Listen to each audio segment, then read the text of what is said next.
बाहेर पाऊस पडत असो किंवा रविवारची निवांत सकाळ असो, काही पदार्थ असे असतात की त्याचं फक्त नाव जरी कानावर पडलं तरी तोंडाला पाणी सुटतं. आणि त्या पदार्थांमध्ये पहिल्या क्रमांकावर नाव घ्यायचं असेल तर ते म्हणजे झणझणीत कोल्हापुरी मिसळ. प्रत्येक भागात वेगवेगळ्या पद्धतीने मिसळ बनवली जाते, पण कोल्हापुरी मिसळची गोष्टच काही वेगळी आहे. पहिला घास तोंडात गेला की डोळे आपोआपच मिटतात. आज मी तुम्हाला अशी मिसळ बनवून दाखवणार आहे. एकदा ही रेसिपी करून पाहिल्यानंतर बाहेरची मिसळ मागवायची विसरून जाल. या रेसिपीमध्ये मी प्रत्येक छोटी मोठी टिप सांगणार आहे. कट लाल भडक कसा होईल, मसाला कसा भाजायचा, या सर्व महत्त्वाच्या टिप्स मी या रेसिपीमध्ये सांगणार आहे. त्यासाठी व्हिडिओ शेवटपर्यंत नक्की पहा. नमस्कार मंडळी, मी ऋतुजाच रेसिपी मराठीमध्ये मनापासून खूप खूप स्वागत आहे. आज आपण सर्वांच्याच आवडीची, अगदी घरच्या घरी हॉटेलसारखी चव असलेली कोल्हापुरी मिसळ कशी बनवायची ते अगदी सोप्या पद्धतीने दाखवणार आहे.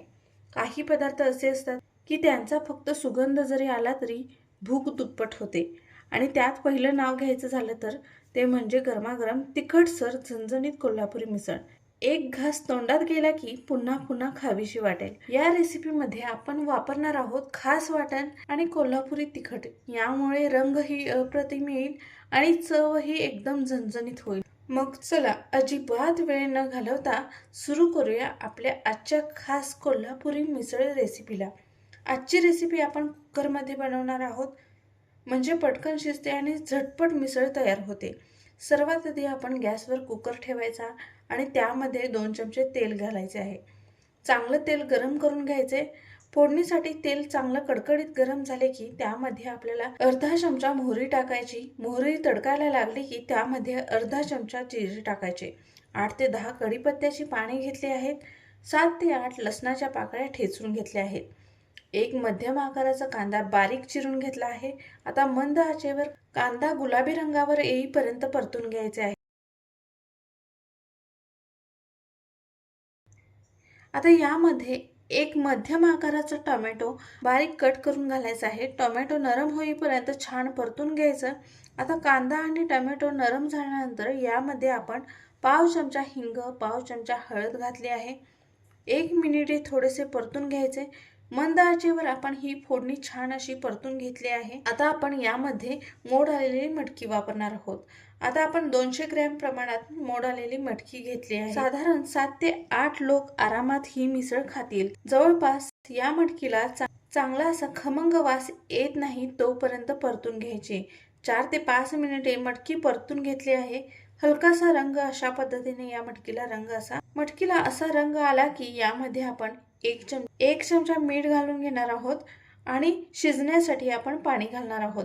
जर 1 कप मटकी असेल तर 2 ते 2.5 कप पाणी तुमच्या घालायचं आवडीनुसार मटकीमध्ये पाणी वापरू शकता. तुम्हाला जर मटकीचा रस्सा दाटसर हवा असेल तर कमी प्रमाणात पाणी वापरू शकता, किंवा तुम्हाला पातळसर असा मटकीचा रस्सा हवा असेल तर तुम्ही इथे जास्त प्रमाणात पाणी वापरू शकता.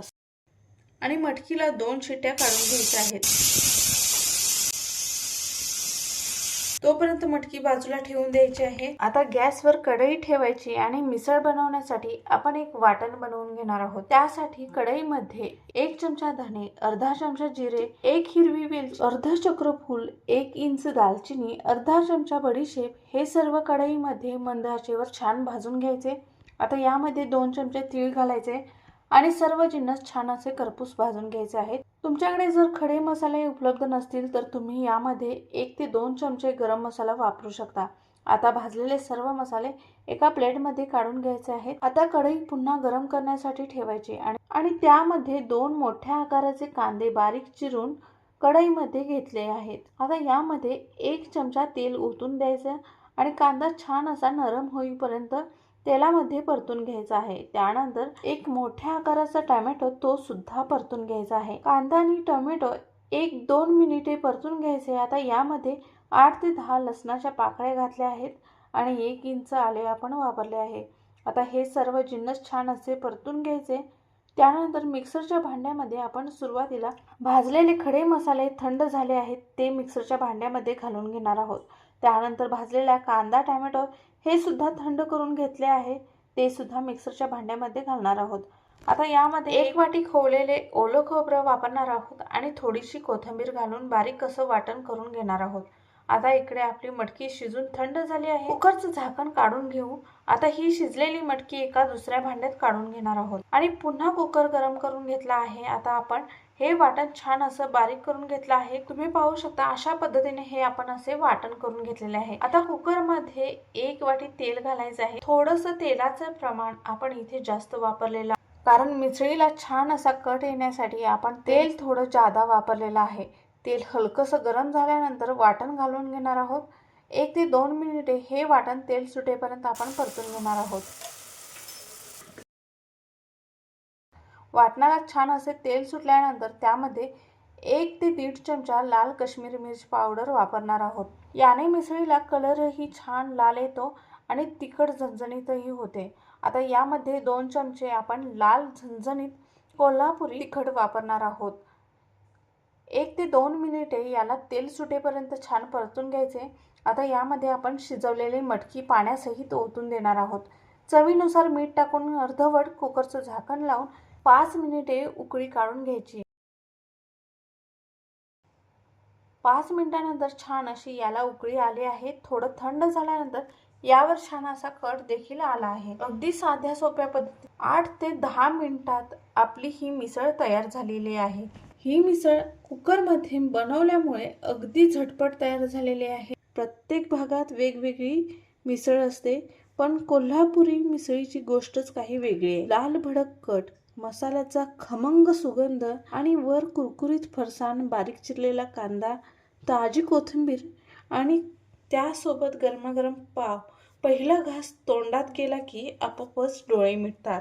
घरात पाहुणे आले असतील, रविवारची खास मेजवानी असेल किंवा पावसाळ्यात काहीतरी झणझणीत खायची इच्छा झाली असेल तर ही झणझणीत कोल्हापुरी मिसळ रेसिपी नक्कीच ट्राय करून पहा. तर मंडळी, आजची ही झणझणीत कोल्हापुरी मिसळ तुम्हाला नक्की आवडेल आणि ही रेसिपी नक्की करून पहा. तुमचा अनुभव मला कमेंटमध्ये नक्की सांगा. त्याचबरोबर तुम्ही ही रेसिपी कोठून पाहता ते कमेंटमध्ये नक्की सांगा.